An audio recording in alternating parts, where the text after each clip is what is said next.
Fala pessoal, sejam muito bem-vindos ao episódio número 130 aqui no podcast O Pai Old School.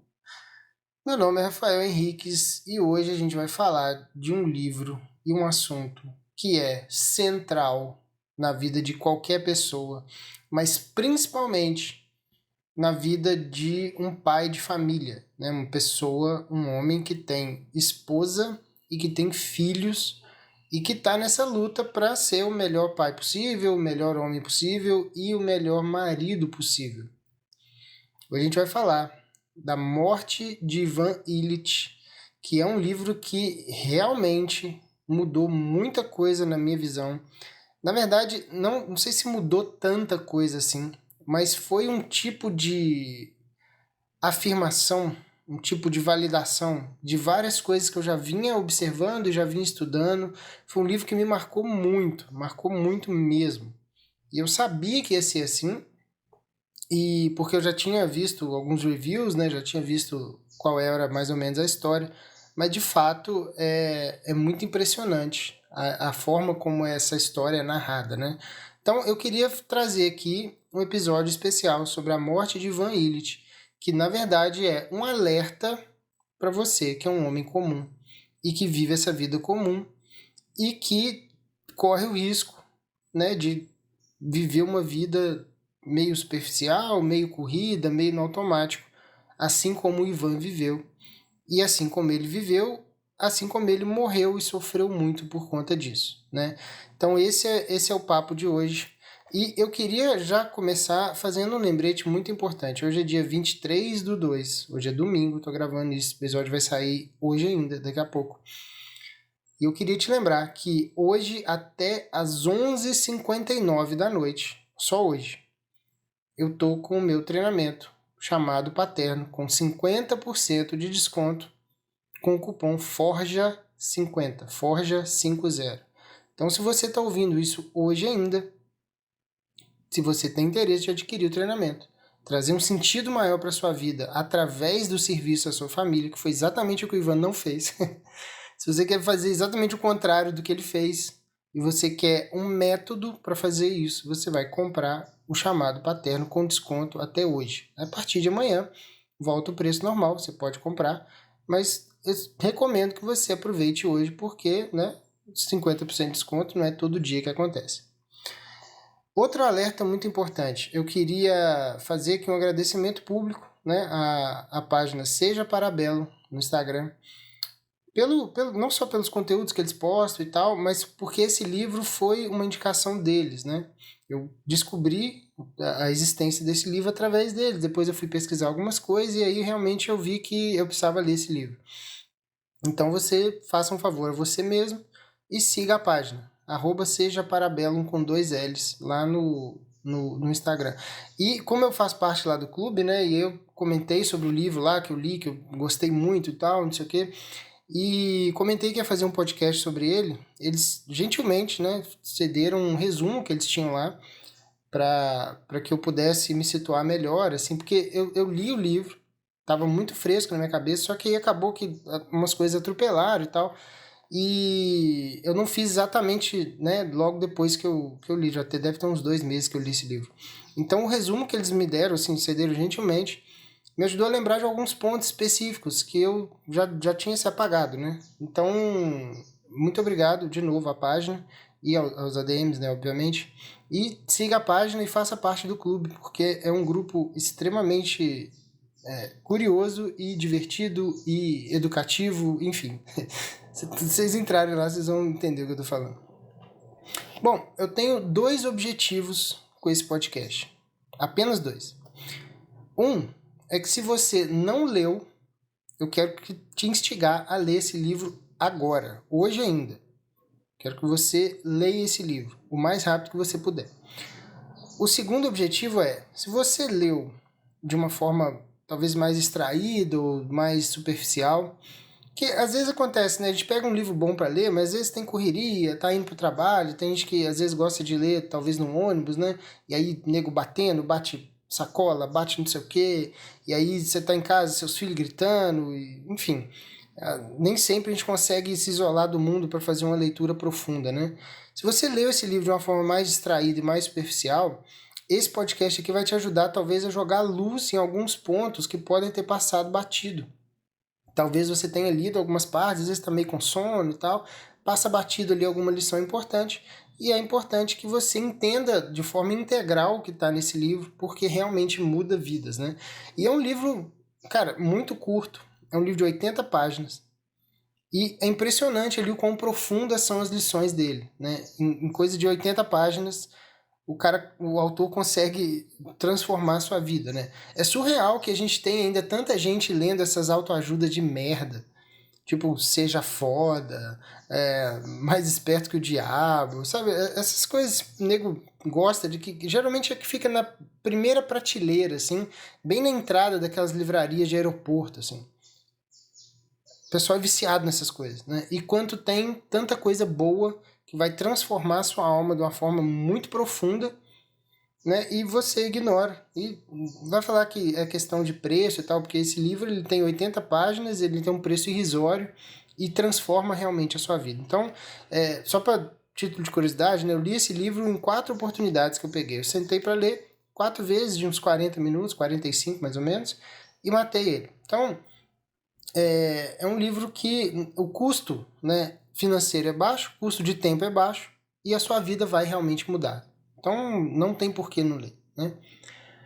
Bom, começando na análise aqui, eu queria, antes da análise do livro, eu queria fazer um paralelo que me chamou muita atenção, e é uma coisa que depois que eu descobri esse trecho importante do finalzinho da oração da Ave Maria, e depois que eu percebi a ligação desse trecho final da Ave Maria com o livro do Ivan Illich, e as coisas se encaixam, né? Você vai ver que tudo que aponta para a verdade, elas meio que falam as mesmas coisas, né? O finalzinho da Ave Maria, e aqui eu queria que você, né, refletisse bastante sobre isso. O finalzinho da Ave Maria, ela tem esses 3 versos, né? Santa Maria, Mãe de Deus, rogai por nós, pecadores, agora e na hora da nossa morte. No final das contas, é exatamente só isso que importa. É o agora, que é onde a gente age, né? Você não consegue agir no futuro nem agir no passado, você age agora. E a hora da nossa morte, que é quando a gente vai ser julgado, né? Se a gente viveu ou se a gente morreu. Então, esse livro, ele basicamente explora essas 2 coisas. O agora, o agir e a hora da morte, né? E aí eu queria já começar o podcast com uma pergunta meio provocativa, que ela não é retórica, tá? Não é uma pergunta de efeito e tal.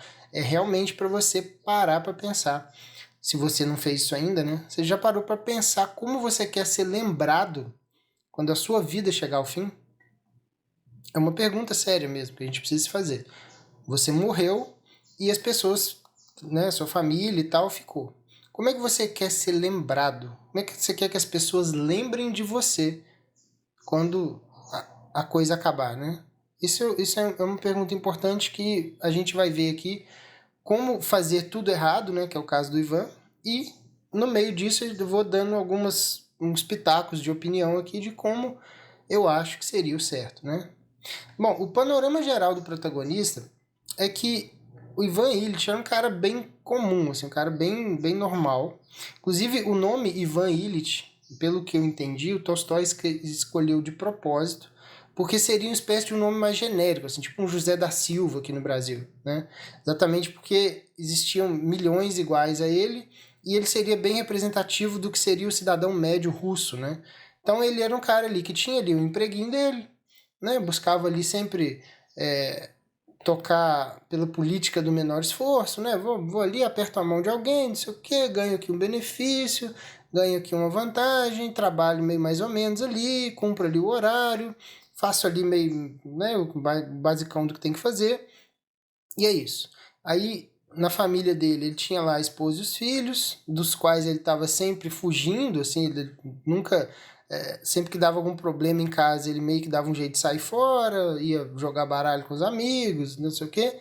E uma premissa muito importante que ele tinha, né, que ele aprendeu assim, ele passou a vida toda assim, é de buscar um status social, né? Viveu num status social acima do que ele poderia, né? Vivendo sempre de aparência e numa busca alucinada por algo que nem ele mesmo sabia o que era, né? Tem algumas situações no livro onde ele fala assim, mas se eu ganhasse mais 500, acho que rublos, né? R$ 500, né? Se eu ganhasse R$ 500 a mais, minha vida seria melhor. Se eu ganhasse tal coisa, se eu pudesse ser transferido para o cargo tal, minha vida seria perfeita. Ele está sempre nisso, assim, e sempre a motivação principal dele é sempre a aparência, né? É sempre conseguir uma casa melhor, porque é assim que as pessoas da classe dele vivem, é assim que se vive bem, então eu preciso fazer isso, e aí ele vai nisso, né? Vai tocando a vida assim, bem padrãozinho, assim, bem classe média brasileira. É impressionante a semelhança entre um cara na Rússia czarista e um cidadão médio no Brasil, do outro lado do mundo, né? Sei lá, 300 anos depois, 200 anos depois, a semelhança entre essas duas coisas, né? Você vê que a literatura boa, quando ela realmente consegue ser uma literatura boa, é quando ela fala de forma universal, né? E aí, como era de se esperar, ele viveu uma vida de superficialidades, né? Sem se envolver seriamente com nada nem com ninguém. E aí, o que acontece é que quando ele se viu adoecendo e em vias de morrer, ele percebeu que ninguém ligava muito para ele também. Então, assim, essa história não é apenas sobre o Ivan, né? Ela é sobre a alma humana. E aí eu queria te fazer um pedido muito sério, que quando você for ler esse livro, faça o esforço, faça um grande esforço para enxergar os seus vícios e os seus problemas ali, naquela literatura. Tá? É muito fácil a gente ler esse tipo de história e ficar pensando nos outros, apontando o dedo para os outros. Minha esposa é assim, mas meu pai foi assim comigo. Mas meu filho age assim e tal. Então a gente começa a se achar muito importante e começa a negligenciar um monte de coisa importante que serviria para as pessoas que a gente ama. Mas, ao invés disso, a gente lê um tipo de livro desse, começa a ler apontando para os outros e não aprende nada com aquilo, né? Então, faça esse favor, tá? Faça uma análise muito séria de si mesmo quando você estiver lendo e evitar continuar repetindo as coisas que o Ivan faz, porque ele fazia sem perceber. E talvez você esteja fazendo também um monte de coisa sem perceber. E esse tipo de atitude realmente vai te dar uma profundidade maior. Aquele pessoal fala de autoconhecimento, né? Você vai conseguir se reconhecer no Ivan em várias situações. E a chance de você sair do outro lado, né? De terminar o livro como um homem melhor, um marido melhor e um pai melhor, se você fizer isso, são enormes. Né? Então, no fundo, essa história ela é sobre como a gente pode evitar viver uma vida focada apenas no nosso umbigo e começar de fato a construir algo verdadeiramente significativo com a nossa esposa e com os nossos filhos. Inclusive é para isso, e eu achei isso muito curioso, né? Foi para isso que eu criei o chamado paterno, que é para não te deixar cair nesse tipo de armadilha. Tem lá o método, né, a Jornada dos Três Reinos, tem as ferramentas de serviço paterno, que são coisas, são ferramentas, são coisas que eu criei exatamente para te ajudar com isso. Então, de novo, aproveita que é só hoje o desconto de 50%, tá? Esse podcast ele não tem pretensão de substituir o livro, mas, já falei, né, para ilustrar certos paralelos entre Ivan e todos nós. Então, é isso aí que você tem que ficar ligado. Bom, vamos lá. A concepção principal da vida do Ivan Illich é viver uma vida sempre bem aos olhos da sociedade, né? Fazer o que se deve aos olhos dos outros. Ele nunca, em momento nenhum, ele deixa de pensar assim ao longo da história. Ele compra coisas mais caras do que ele pode, ele vive acima das suas posses para parecer um tipo de um aristocrata, mesmo sendo uma classe média, talvez no máximo ali uma classe média alta, e tá sempre pensando, putz, um salário melhor aí, minha vida ia ficar perfeita e tal. Ivan Illich, ele tinha tudo que a sociedade, né, da época considerava um sucesso. Quem olhava de fora via um cara de sucesso. Uma carreira sólida, uma casa confortável, um estilo de vida respeitável e tal. Mas ele, internamente, ele nunca estava satisfeito porque a ideia dele era sempre mostrar que conseguiu mais para os outros, né? Sempre havia algo a mais para conquistar e esse algo a mais era puramente material, né? E aqui eu queria fazer um disclaimer que não vejo problema nenhum em ter ambição, em ter um tipo de vontade de alcançar coisas a mais, né, materiais. O problema todo, e isso ficou muito claro no livro, o problema todo é a motivação que ele tinha por trás disso. Ele vivia para impressionar os outros, ao invés de realmente ter um negócio pro bem dele, né? Pro bem da família e tal. Então, assim, ele queria parecer bem-sucedido aos olhos do mundo, e para isso ele usava os meios que fossem necessários, né? Ele estava sempre visitando algum burocrata, apertando as mãos corretas para conseguir lá os conchavos políticos que o favorecessem, né?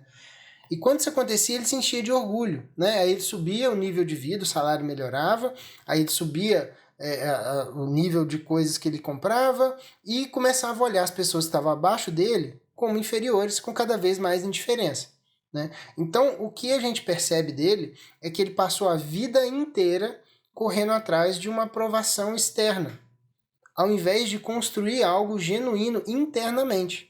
É o que eu sempre falo da questão do peso da personalidade, né? Do peso que a maturidade traz. A existência dele não tinha nenhum peso, não tinha nenhum propósito. A busca dele gananciosa pelo dinheiro sempre foi pelo próprio dinheiro e pelo status, né? E aí isso foi deixando ele, além de já ser uma pessoa bem vazia por dentro, foi deixando ele cada vez mais soberbo, porque o dinheiro fazia isso com ele, né? E, de novo, eu pessoalmente não tenho nada contra enriquecer e ter uma vida abastada. Inclusive, eu recomendo que você busque isso, porque não deixa de ser um conforto para a sua família também, né? Mas é muito importante que isso tenha um sentido maior para você do que o próprio dinheiro. O dinheiro ele é só um meio. No final das contas, a gente precisa entender que o dinheiro ele tem que servir para trocar por alguma coisa e essa coisa ela tem que ser voltada para os outros, mais do que para você mesmo, né? Inclusive lá no Chamado Paterno tem uma aula específica que eu falo sobre narrativas, né? Narrativas humanas que fazem sentido, qual é o sentido que uma vida precisa ter para fazer um sentido, para ter um sentido último na coisa. E uma das narrativas é a narrativa da prosperidade, que é não focar no dinheiro, mas sim enriquecer com o foco de proporcionar atenção, proporcionar conforto e beleza para si mesmo e para os outros, ou seja, para a sua família. Então, esse tipo de propósito ele é muito mais nobre e ele é possível de ser levado a cabo e trazer sentido para a sua vida, porque ele tira o seu interesse da visão externa das coisas, do que as pessoas pensam de você, e coloca o foco no serviço às pessoas que você ama. Entende? Então, assim, essa visão de mundo dele, central para tudo que ele faz, é o começo ali, você percebe desde o início de como ele vai se ferrar. E assim ele foi tocando a vida, né? No trabalho ele foi subindo de carreira com esses joguinhos de bastidores e tal, e além de tudo ele foi ficando meio arrogante e meio vaidoso na profissão. No final ele termina como um juiz, né? Eu acho que ele fez direito, não me lembro, mas ele começou com um carguinho mais ou menos e tal, aí foi subindo, foi indo para cidades maiores, aí ia para a Europa para fazer umas reuniões e tal, com os burocratas, voltava para a Europa, que eu digo, acho que é Paris, né? Geralmente eles tinham, Paris era um centro importante na época, aí ia para lá, fazia umas reuniões, puxar o saco do pessoal, né, que precisava puxar, e é isso, ele foi ficando arrogante porque ele foi vendo que aquele papinho mole dele funcionava, ele conseguia as vantagens que ele queria, e vaidoso porque ele foi crescendo na profissão muito rápido, né? Ele conseguia as coisas muito rápido. E aí ele meio que começa a admitir que ele começava a tratar o público com uma indiferença proposital. Afinal, ele era muito importante e os outros ali não passavam de números que ele precisava manipular ali, precisava lidar ali para trabalhar. Era isso que ele, assim que ele viu o outro ser humano ali na frente dele, né?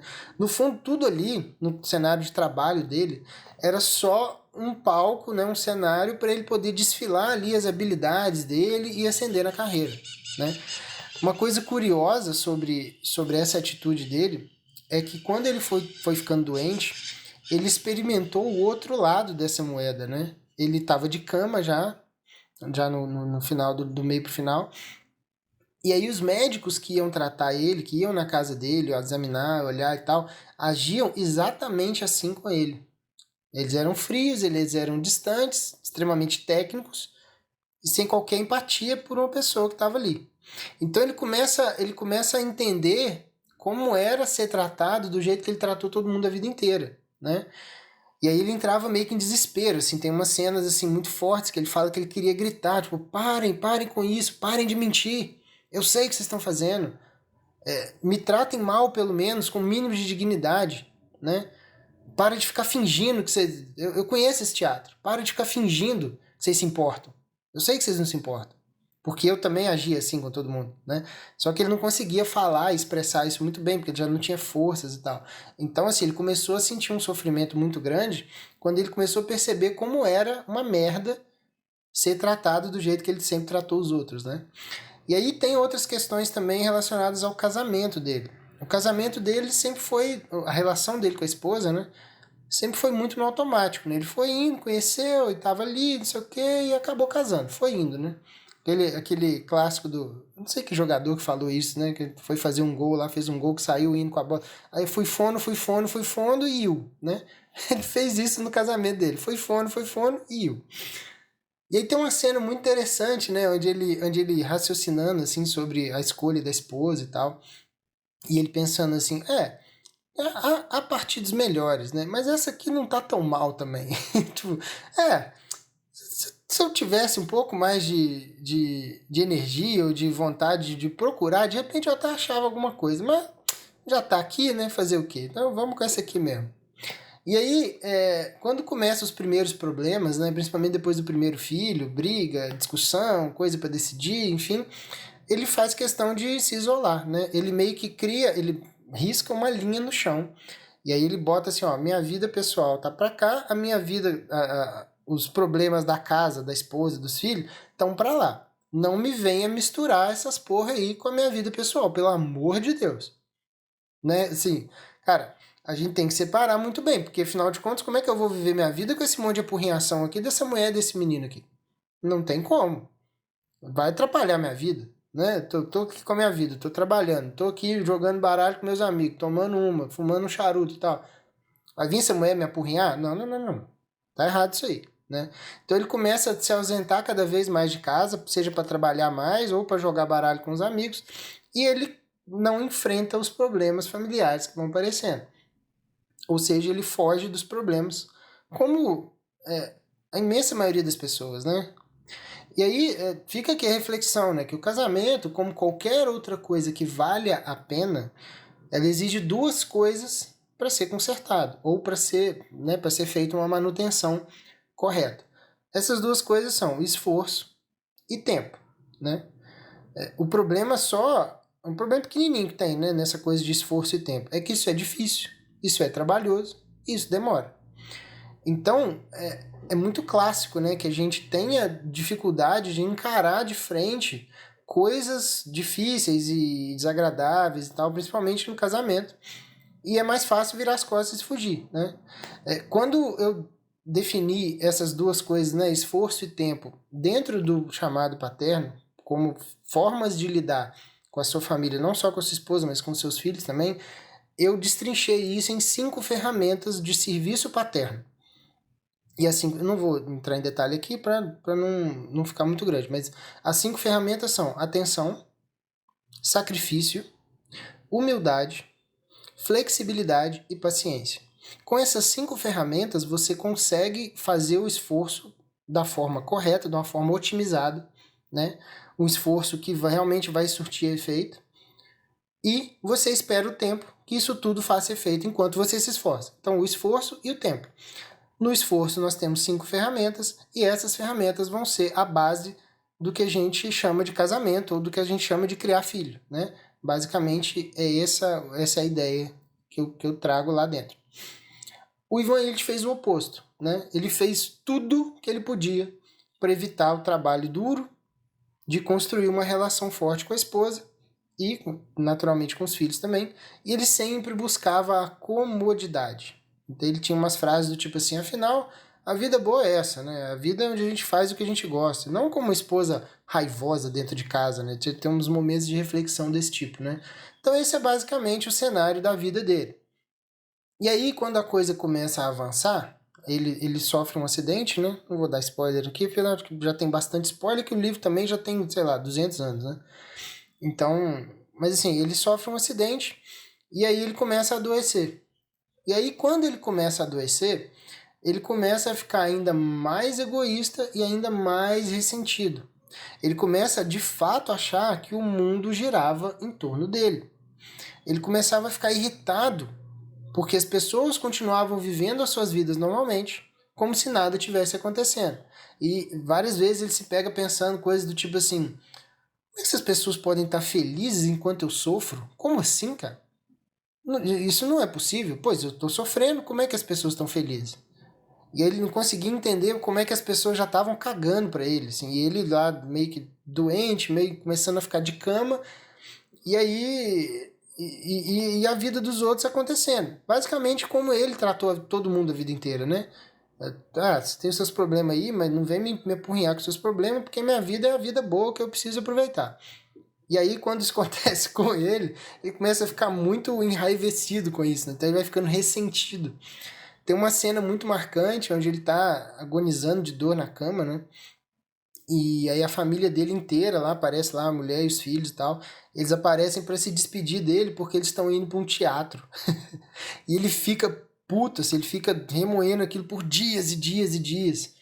Né? Ou então quando a esposa dele recebe algumas visitas de alguns amigos em casa e tal, e aí ele tá lá no quarto, ele ouve na sala assim algumas risadas, ouve alguma música, um clima meio festivo e tal, ele fica, caramba, como é que eles estão conseguindo se divertir? Será que eles não estão percebendo o quanto eu tô sofrendo? Que absurdo, né?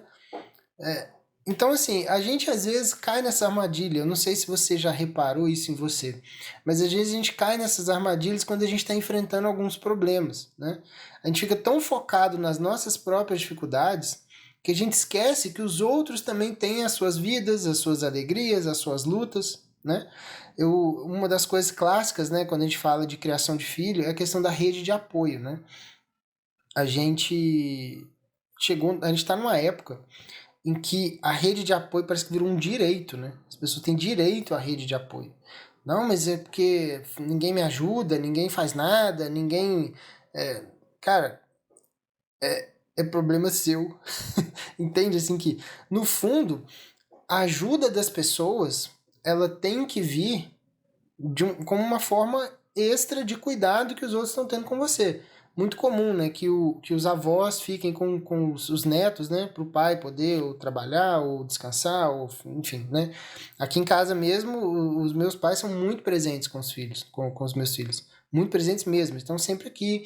Eles pegam os meninos para levar para a cidade deles, lá que é aqui pertinho, pegam lá para levar, para passar o fim de semana, passar, né, dizer de sábado para domingo, tal. Mas isso precisa estar muito claro, isso está muito claro na minha cabeça e precisa estar muito claro na cabeça de quem tem essa ajuda, que isso é um extra.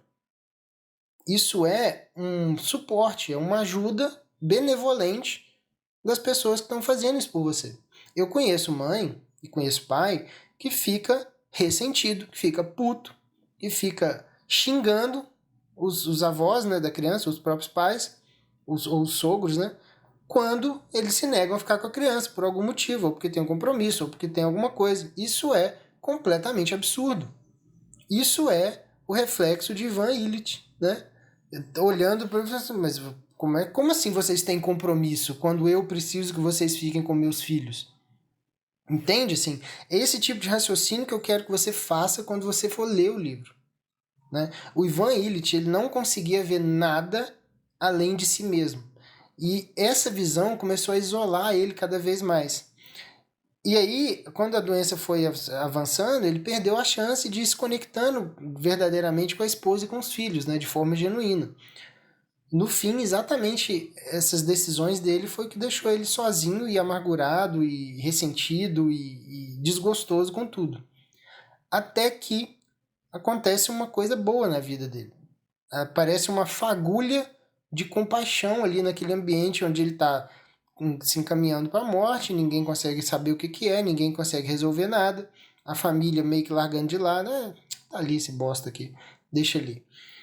Aí acontece uma coisa muito interessante, porque ele começa a ter alguns funcionários que ficam especificamente por conta dele, conforme ele vai ficando ruim, né? Vai ficando pior. Então, entre esses funcionários aparece um cara, que eu não sei exatamente como é a pronúncia em russo, mas me parece que é Guaracim, né? E aí, no meio daquela solidão e do sofrimento do Ivan Illich, surge o Guaracim, que é um criado que está ali na casa, né? Que é humilde e que cuidou dele com muita compaixão durante a doença. Né? Enquanto todos os outros funcionários, incluindo a própria família, né, tratavam ele com desdém ou indiferença, o Guaracim olhava para ele como um ser humano. Ele não fazia simplesmente aquelas tarefas que ele precisava fazer com muita dedicação, mas ele também demonstrava um tipo de apreço pelo Ivan. E é engraçado porque é algo que ele nunca tinha experimentado antes. Ele nunca sentiu o apreço de ninguém. Ele estava acostumado com aqueles joguinhos políticos lá de bastidores, no trabalho, e com jogar baralho com os amigos de forma superficial. Mas assim, alguém olhar para ele com atenção, com compaixão, com amor, né? É uma coisa que ele não sabia nem que existia, nem que dava para fazer isso. Os outros empregados, inclusive, nessa época aí, nessa fase do livro, já nem disfarçavam mais a cara de nojo e de insatisfação de ter que entrar no quarto ali para cuidar dele. E o Guaracim fazia o contrário, né? A relação entre eles, né, entre o Ivan e o Guaracim, é uma das partes realmente mais bonitas do livro e por dois motivos que me chamaram muita atenção, né? O primeiro é pelo contraste entre a forma que ele, o Guaracim, tratava o Ivan e que todas as outras pessoas tratavam o Ivan. Então, isso fica muito claro. E a segunda coisa muito importante é pelo contraste de visão de mundo do Guaracim e a visão de mundo do próprio Ivan, que ele sempre teve a vida inteira. Né? Enquanto o resto do mundo parecia só olhar para o próprio umbigo, o Guaracim colocava as necessidades do Ivan até acima das próprias dele. Ele não reclamava de ter que carregar o Ivan para a cama, limpar ferimentos. Pelo contrário, assim, é engraçado isso, né? Parece que ele fazia isso com satisfação, com um sorriso sincero. E falando assim, sempre repetindo coisas do tipo, não, é minha obrigação ajudar aqueles que sofrem. O que o Guaracim mostrou para ele foi que cuidar dos outros não era exatamente um fardo, mas uma forma de expressar amor e humanidade, né? Foi nesses momentos de interação com o Guaracim que o Ivan começou a questionar a própria existência. Ele percebeu que ao longo da vida dele, ele havia se tornado exatamente o oposto daquilo que o Guaracim representava. Ele era egoísta, indiferente e incapaz de amar de forma genuína. Essa reflexão foi crucial para que o Ivan chegasse no desfecho final. Né? Tem até uma cena, algumas vezes nessa cena acontece, que a forma como ele sentia dor, né, um dos únicos jeitos, ou o único jeito que ele tinha de sentir alívio na dor, que era constante, era quando alguém pegava os pés dele, assim, né, pela canela, assim, levantava as pernas dele, numa posição assim de colocar a perna para cima. Aquela posição era a única que ele sentia algum conforto. E tem algumas vezes o Guaracim ficava parado, assim, ó, levantando a perna dele, com a perna dele levantada, para que ele tivesse alívio, né? Teve uma das vezes que ele acorda de madrugada, assim, e ele tem uma sensação estranha de que não tá sentindo dor, né? Que ele foi se acostumando a sentir dor o tempo todo. E aí ele acorda de madrugada, fala assim, engraçado, não tô sentindo dor. Aí ele olha, as pernas dele estavam apoiadas, assim, ó, o Guaracim de costas para ele, né? E as pernas dele apoiadas no ombro do Guaracim. E ele fala assim, cara, o que você tá fazendo aí? Já tá de madrugada, vai dormir. Ele, não, tá tranquilo, depois eu durmo, fica de boa, não tem, tá tranquilo aqui, vou ficar aqui mais um tempo e tal, pode ficar à vontade, pode relaxar. E ele, cara, é como se ele estivesse olhando para um ET, fala assim, caramba, que é isso? Sabe, ele não sabia da existência desse tipo de atitude, de sentimento. Né? Então o Guaracim, no final das contas, ele não trouxe só conforto físico para o Ivan, mas ele também plantou uma semente de esperança na alma dele. A esperança, ela é um antídoto natural contra o ressentimento. Né? Quando o Ivan percebeu a tranquilidade e a aceitação que o Guaracim enfrentava na própria vida dele, incluindo a questão da inevitabilidade da morte, né? Ele começou a mudar, ali começou a mudar algumas coisas. Pela primeira vez ele entendeu que o verdadeiro sentido da vida talvez não esteja nas coisas materiais ou no status, aquelas coisas que ele tinha aprendido ao longo da vida, né? Mas provavelmente isso está mais ligado a conexões humanas, na questão do amor e no serviço aos outros. E aí, no desfecho do livro, o Ivan ele chega de fato num momento de clareza final. Ele percebe que a vida dele tinha sido vazia porque ele realmente nunca amou e nunca serviu ninguém. Ele percebe, com um tom de desespero, que a vida dele foi um completo desperdício. E essa epifania só foi possível, né, graças a essa fagulha de compaixão que o Guaracim foi colocando no coração dele, né? Através do exemplo desse jovem, que é um jovem, quase que um adolescente, né? Que ele encontrou essa mudança de perspectiva e que foi culminar no final a coragem que ele teve de pedir perdão pelos pecados à esposa, aos filhos, antes que fosse tarde demais para salvar a alma dele, mas já tinha sido tarde demais para reparar os danos causados em vida, né? Talvez. Então aí a gente vai para a morte de Ivan Illich, propriamente dita, né? Uma das coisas que eu relembrei pelo resumo, né, da Parabellum, que eu citei lá em cima, foi a questão da comunhão, né? Eu tava falando, às vezes a gente tá lendo, tá meio distraído, tem coisa em volta, não sei o que e tal. Essa parte da comunhão, que ele recebe a hóstia da mão do padre, nos momentos antes de morrer, né? Ele recebe uma bênção e a hóstia antes de morrer. Após receber isso daí, ele sente uma paz que ele não tinha sentido até então. É óbvio que essa questão religiosa, né, ela acaba dando o empurrão final, né, esse arrependimento, mas nada me tira da cabeça de que sem o Guaracim isso não seria possível, né? E aí, nesse momento, o medo que ele tinha da morte já não existia. Porque lembra, ele estava focado numa vida satisfatória, gostosa, boa de ser vivida e para impressionar os outros. No momento em que tudo isso acaba, o que é que sobra? Um vazio, uma falta de sentido, uma falta de explicação e ele começa a questionar, meu Deus do céu, como é que pode a vida ser isso? Não foi isso que eu aprendi. E aí ele perde o chão, né? Nesse momento aqui, ele já entendeu do que se trata a vida e, portanto, a morte já não é um problema. Entende? Assim, a forma como o autor vai traçando essa mudança de perspectiva dele é muito bonito, muito interessante. E uma coisa terrível, né, no processo de adoecimento dele era o desespero que ele sentia. Porque, exatamente, se você tem uma vida voltada para aproveitar, ter momentos agradáveis, e não para lidar com esposa raivosa, filho chato, cliente insuportável, chefe filha da puta, enfim, essas coisas que a gente reclama sempre. O que acontece quando você fica de frente com a morte numa cama, né? É um vazio completamente desesperador, né? Então, nos últimos momentos, ele se arrepende de tudo que ele fez, ele lamenta a vida de merda que ele teve, e ele sente, inclusive, uma pena dos seus familiares que sofreram por tanto tempo daquele estilo de vida egoísta dele. Inclusive, ele tem a epifania de que morrer naquele momento vai ser uma coisa que vai fazer bem para a família dele. Porque ele entendeu que, cara, eu fui um pedaço de bosta a vida inteira, então a minha ausência aqui vai ser uma benesse, vai ser um benefício para aqueles que estão acostumados a lidar comigo de uma forma tão egoísta, de uma forma tão merda. E aí ele tenta até pedir perdão e tal, mas ele já tá bem fraco, ele não consegue se expressar direito, mas é muito claro que ele tá genuinamente arrependido, né?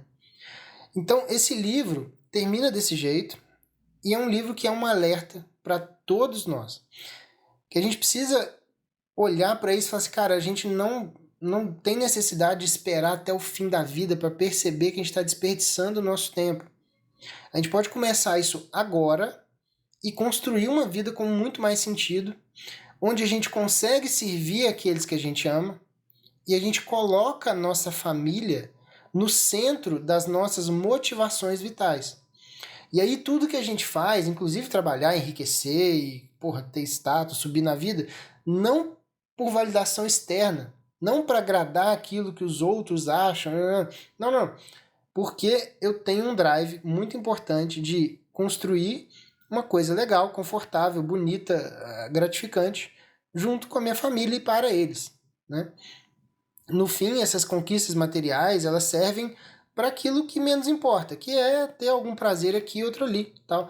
Mas o que sobra no final são, né, memórias que a gente cria com a nossa esposa e com os nossos filhos e as ações práticas que a gente teve em relação a eles. É isso que sobra no final, né?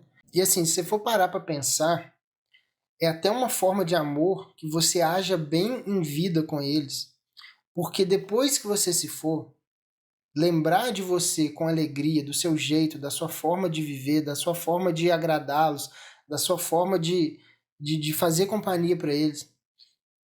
Talvez essa alegria toda amenize o luto que eles vão sentir da sua ausência.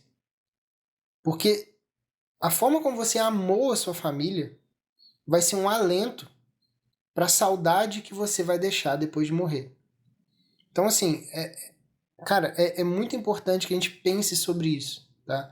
Muito, muito importante. E se você se identificou com a história do Ivan Illich e quer evitar cometer esses mesmos erros, é bom que você compre o Chamado Paterno, porque lá vai ter um monte de ferramenta prática para que você consiga fazer isso bem, né? Sem precisar ficar errando, acertando, tentando, tateando no escuro e tal. Não, não. Tem um mapa aqui. Compra lá, aproveita o desconto. E aí você vai realmente construir relacionamentos fortes com a sua família e deixar um legado duradouro, que é o que importa no final das contas, né? Bom, esse foi então a morte de Ivan Illich. E eu espero que isso aqui tenha te ajudado naqueles 2 pontos, né, que são os objetivos aqui. Primeiro, te fazer querer ler esse livro. Segundo, se você já leu, que você tenha entendido alguns ensinamentos que talvez tenha passado batido na sua leitura. Beleza? Então é isso. Os links estão todos aqui embaixo. Muito obrigado e até a próxima.